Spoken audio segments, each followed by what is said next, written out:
Alright, so this is going to be another movie review. This one's called Strait-Jacket, 1964. This is going to be a hagsploitation flick from William Castle.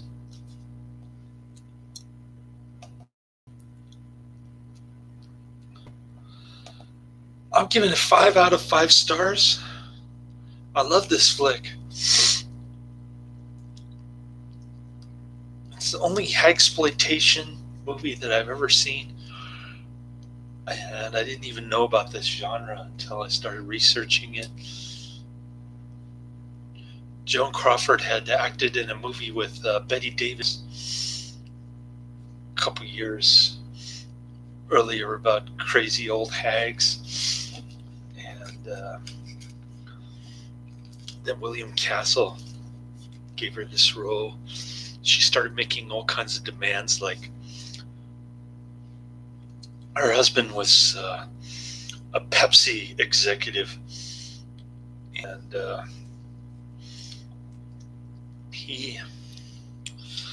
so she got William Castle to put vice president of Pepsi to play the doctor in this one. Kept messing up his lines, but they still managed to get some lines out of him somehow. And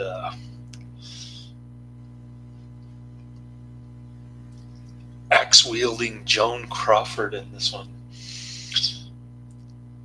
There are so many instances of unintentional humor. It's so bad that it's good type movie.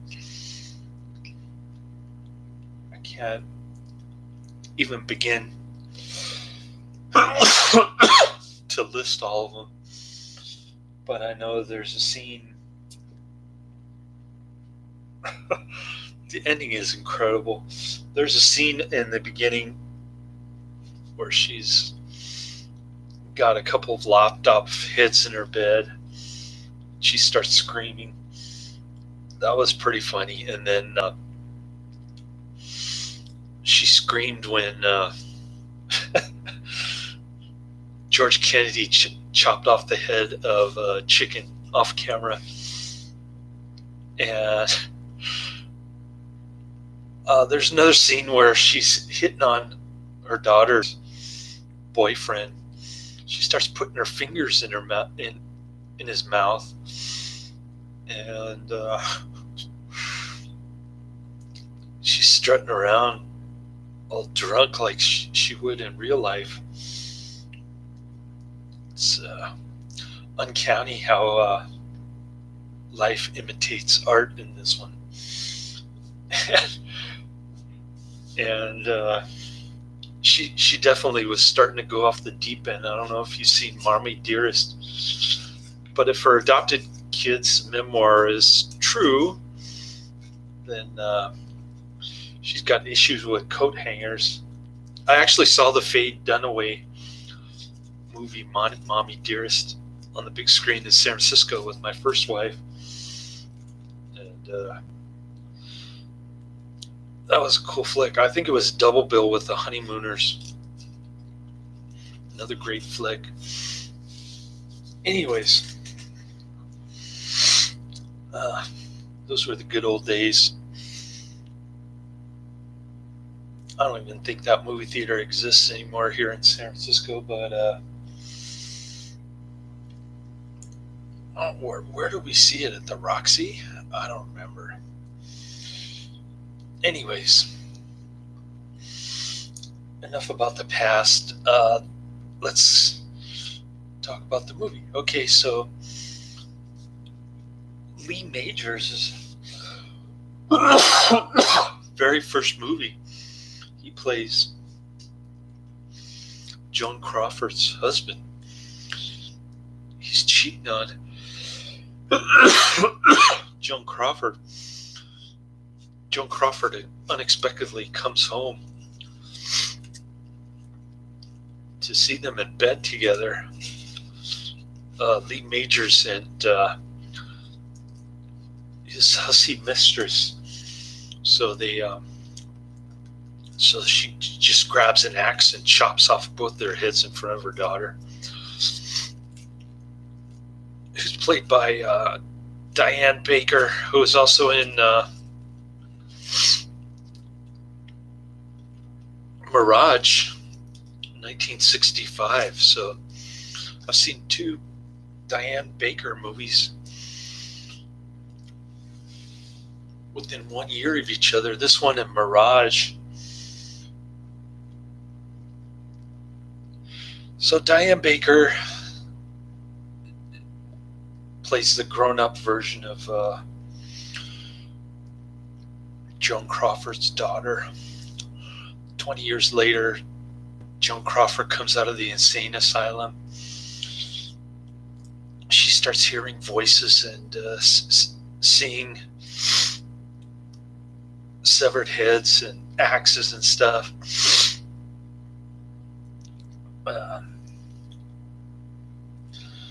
The doctor comes to take her back to the hospital. She didn't agree with the board decision to let her loose. And so he wants to take her back. He proceeds to get his head chopped off. George Kennedy kind of sees what's going on. Not the actual murder itself, but the Diane Baker trying to cover it up by putting the doctor's car in the garage there and locking it up. George Kennedy starts taking the car out and painting it. Diane Baker tries to fire him, but he refuses to go. So he gets his head chopped off with an axe. And then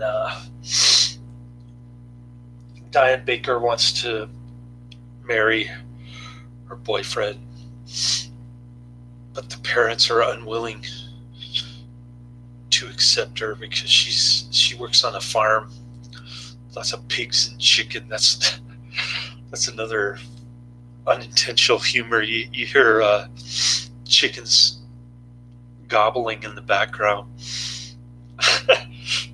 This movie is nuts. And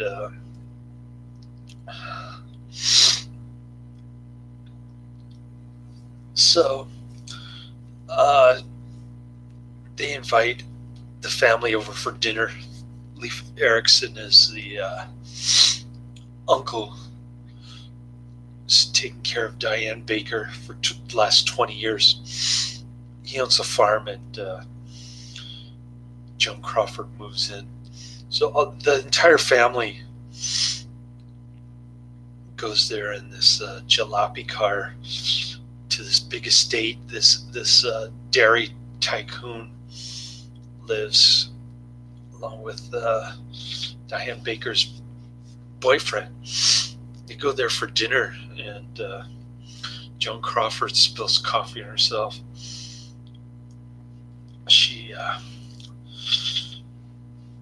accidentally discloses that she was in an asylum for 20 years, an insane asylum. And she starts having one of her screaming tantrums, the kind of Faye Dunaway issue that she was having when she was with coat hangers, or wire hangers, whatever. And that's pretty much the end of the movie. I don't want to spoil the ending, but cool flick. I had to see it. I said I was going to wake up early and watch it. I don't know if I can sit through Love Cap 7, the first Nazi plantation, precursor to the woman in prison craze that Roger Corman started. Excuse me, my allergies are killing me. A couple years later, I need to take some allergy medicine. I think I have some in the cabinet somewhere. With Pam Grier. So I'll finish watching that. It's not that great so far.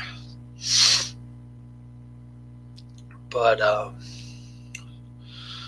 yeah, definitely check out Strait-Jacket. Highly recommend it. I'll post the movie and the trailer in the description box. So the YouTube makes you pay $3.99 if you want to see the entire movie, at least the preview, the trailer, when you click on the link. So if you want, you can check it out there, or get the double bill DVD with Homicide. Overall, I'm giving the DVD 4 out of 5 stars. I thought it was pretty good. William Castle's stuff. I'm a big fan of William Castle. You actually see the decapitation on camera of George Kennedy's head. So pretty cool. I think there are 3 decapitations total. Just remember not to